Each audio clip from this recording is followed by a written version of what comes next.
Ladies and gentlemen, do you ever feel like life is a whirlwind days filled with endless tasks yet no real progress? It's exhausting like running on a treadmill, leaving you wondering, is this all there is? Most of us live reactively chasing urgency and distractions, but the Stoics remind us that life's true measure isn't business, it's intention. Habits of the foundation of intentional living. Shaping who we become, as Epictetus said, first say to yourself what you would be, and then do what you have to do. The habits we'll explore today are a roadmap, not quick fixes, but tools to align your actions with your values. Whether you're starting fresh or stuck in the grind, these habits can help you reclaim your power, live purposefully, and discover the life you've been searching for. Let's begin. Have you ever noticed how much we blame the world around us when things go wrong? The weather ruins our plans. A rude coworker puts us in a bad mood, or unexpected traffic makes us late, and somehow it feels like the universe is conspiring against us. But here's a question worth pondering. What if the problem isn't out there, but within us? What if, as the Stoics believed, our real power lies not in controlling what happens to us, but in how we respond to it? This idea of reclaiming control over our reactions is at the heart of being proactive. Life will throw curveballs, delays, disappointments, difficult people, but here's the thing: none of these have the power to derail you unless you let them. And that's what being proactive is all about. It's realizing that while you can't control the events of the world, you are the master of your mind, your emotions, and your actions. Let's break this down with something we all encounter daily: other people's behavior. Imagine you're in line for coffee and someone cuts in front of you instantly. Your blood starts to boil. You're thinking, who does this person think they are? Now, at this moment, you have a choice. You can let that frustration take over, ruining not just your coffee run, but your whole morning. Or you can pause, take a breath, and remind yourself, this is not worth my peace of mind. That moment of pause is where the magic happens. The Stoics called it the space between stimulus and response, and it's where our power to choose lies. Let's take this a step further. Being proactive isn't just about managing your reactions. It's about taking initiative. Highly effective people don't sit around waiting for life to happen to them. They create opportunities. Think of it like being the captain of a ship. The seas might be rough, but proactive captain adjusts the sails and keeps moving forward. In contrast, a reactive person simply complains about the weather and lets the waves toss them around. The difference: one focuses on what they can control, while the other fixates on what they can't. So how do you practice being proactive? Start small. The next time something doesn't go your way: a late bus, a snarky call, an unexpected expense, pause. Ask yourself, is this worth my energy? More often than not, the answer is no. Redirect your focus to what you can control. Can you plan your schedule differently? Can you communicate more clearly? Can you shift your mindset to see the challenge as an opportunity? And don't forget to prepare. A proactive life isn't built on winging it, it's built on intentionality. Start your mornings by setting an intention for the day. Think of it as laying the foundation for how you'll respond to whatever comes your way. Reflect on the Stoic idea of the dichotomy of control. Focus on what's within your power, your thoughts, actions, and attitudes, and let go of what isn't. Have you ever felt like you're constantly busy, but not really sure if you're doing the right things?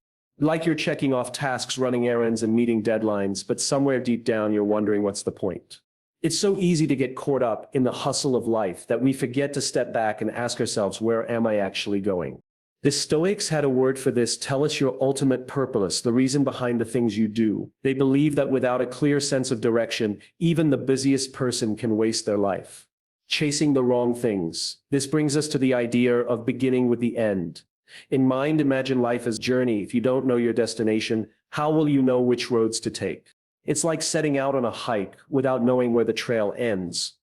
You might wander around, see some interesting sights, but you'll never feel the satisfaction of reaching a peak or seeing the view you came for. The same applies to life. Without a clear vision of what you're aiming for, it's easy to spend your days chasing distractions instead of building the life you truly want. When you start with the end in mind, everything changes. Decisions that once felt overwhelming become clearer. Should you take that new job?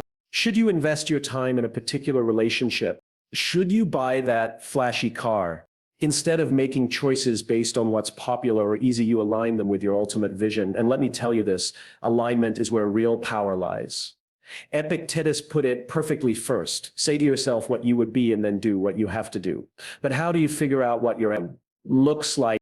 Start by asking yourself some deep questions. What are your core values? What kind of legacy do you want to leave? Who are the people you want to grow alongside? These aren't questions you answer in 5 minutes.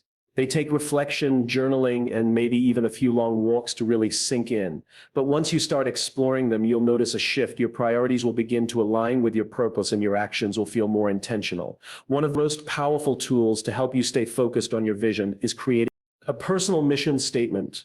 Think of it as a compass, a short, clear declaration of what you stand for and where you're headed. It could be as simple as I live to grow, to serve others, and to find joy in the small moments. Or it could be more detailed, outlining your goals for your career, relationships, and personal growth. The point isn't to write something perfect. It's to create a guide that helps you stay on course when life inevitably throws you off track.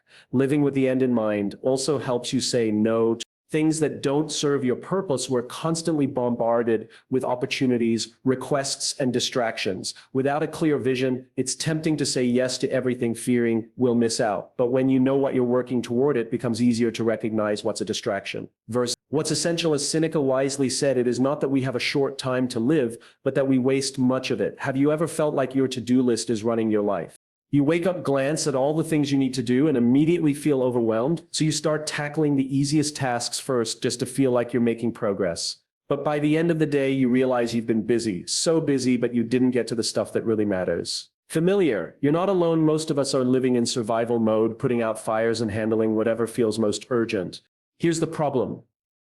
Urgency often crowds out importance. This is where the habit of putting first things first comes in.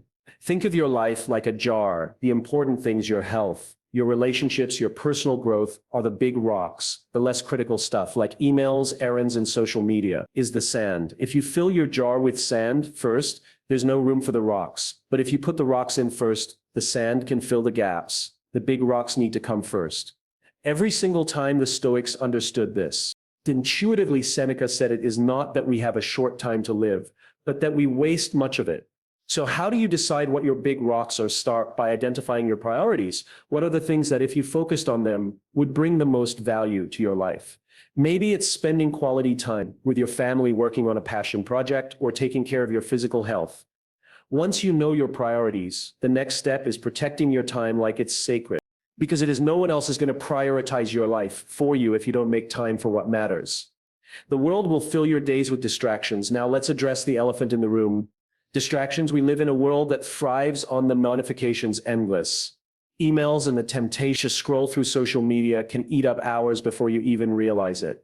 The Stoics would see these distractions as a form of proheresis, losing control over your ability to choose wisely to them.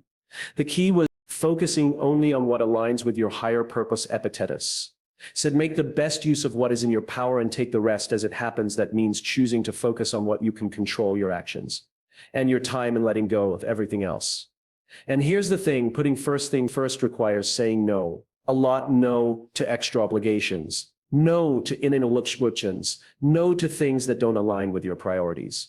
It's not easy, but it's liberating when you say no to what doesn't matter. You create space for what does. Remember, every yes is a no to something else. Seneca put it perfectly. He who is everywhere is nowhere. Don't forget to schedule downtime. Rest isn't a luxury, it's a necessity. The Stoics understood this too. They believed in balance and the importance of recharging so you could face life with clarity and strength. As you plan your priorities, make sure to include moment reflection, relaxation, and renewal. These aren't wasted time. They're what allow you to keep showing up for the things that matter. Let me ask you something. When you approach a negotiation, a disagreement, or even just a casual conversation, what's your mindset? Are you aiming to win at all costs, to get the upper hand?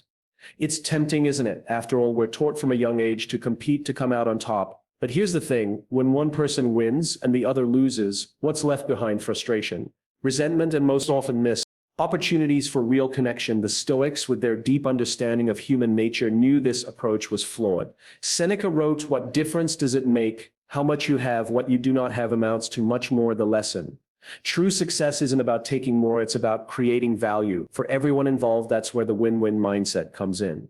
It's about shifting the way we think, from competition to collaboration. Instead of Focusing on what you can get out of a situation, you ask, how can I create an outcome where everyone feels valued? This isn't just about being nice or avoiding conflict. It's a powerful strategy for building trust, fostering relationships, and achieving results that are sustainable over the long term. Now, let's address the elephant in the room. Some people hear win-win and assume it means giving up what you want to make others happy, but that's not what we're talking about. A win-win mindset doesn't mean sacrificing your needs. It means finding solutions that work for both sides. It's about saying your success doesn't threaten mine.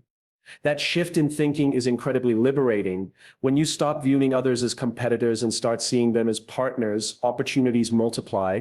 But let's be real, thinking win-win isn't always easy. Ego gets in the way. We want to prove we're right, to feel like we've won. This is where stoicism can be a game changer.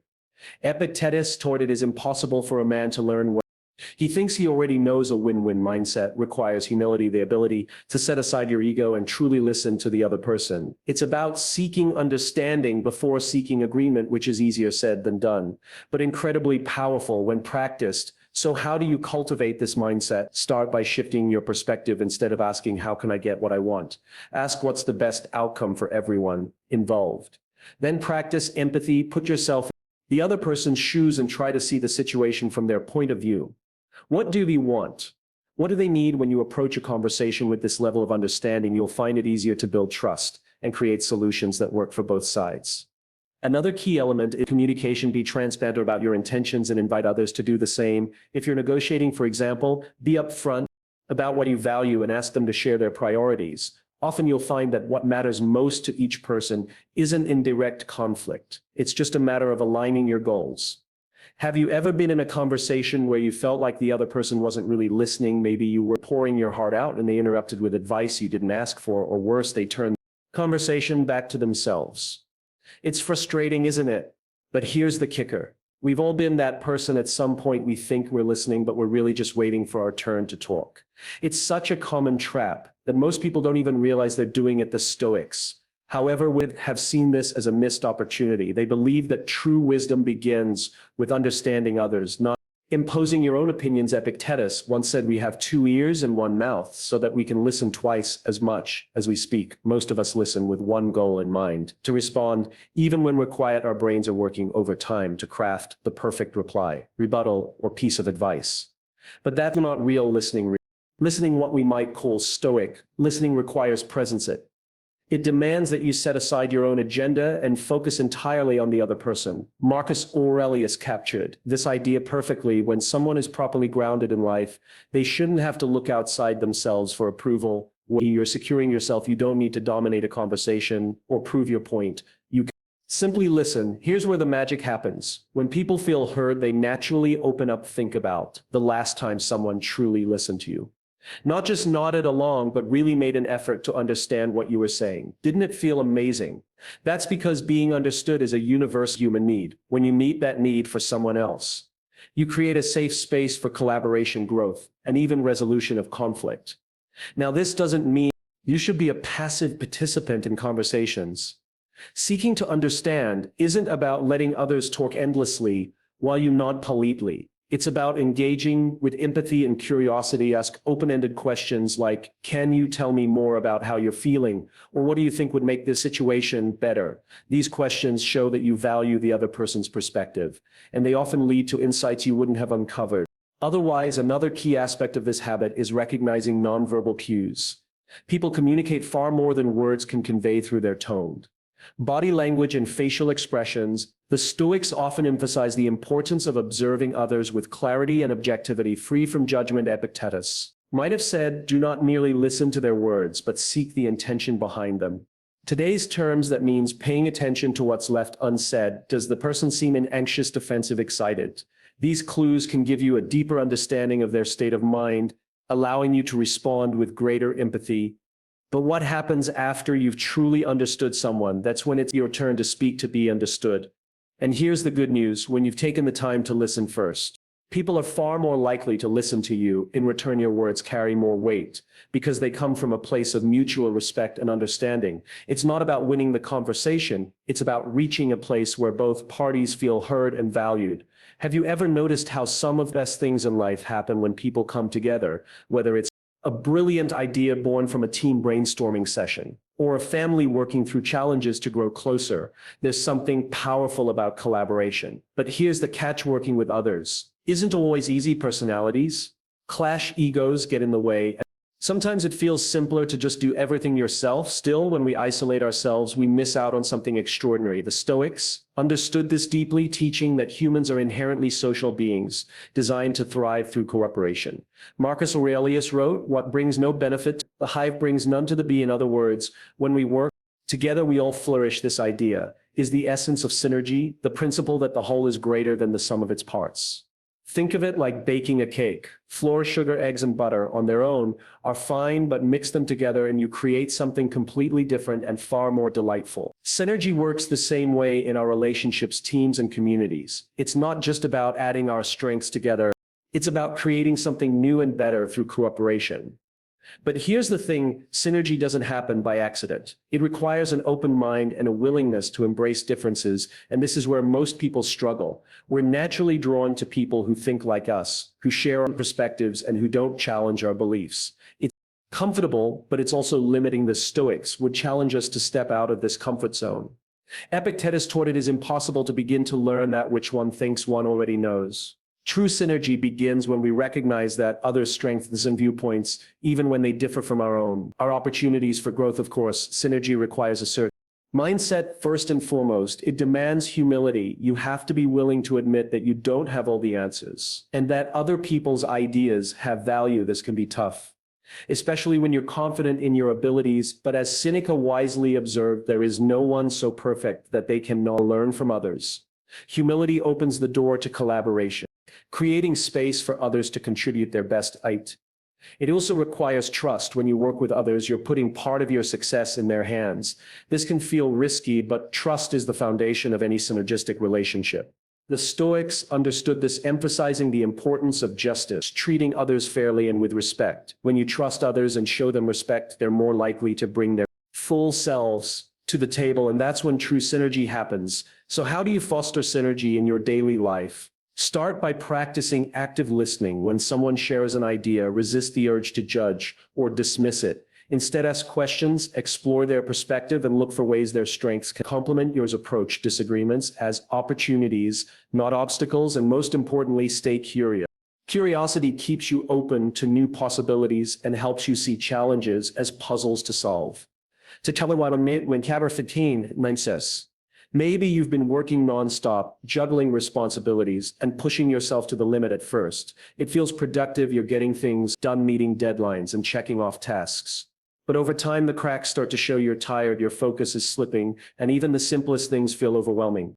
It's as if you're trying to chop down a tree with a dull axe. No matter how much effort you put in, the results just aren't there. The Stoics would see this as a warning sign, a reminder that even the strongest among us need to take care of the tools we use to navigate life: our minds, bodies, and souls. Let's break this down into 4 dimensions.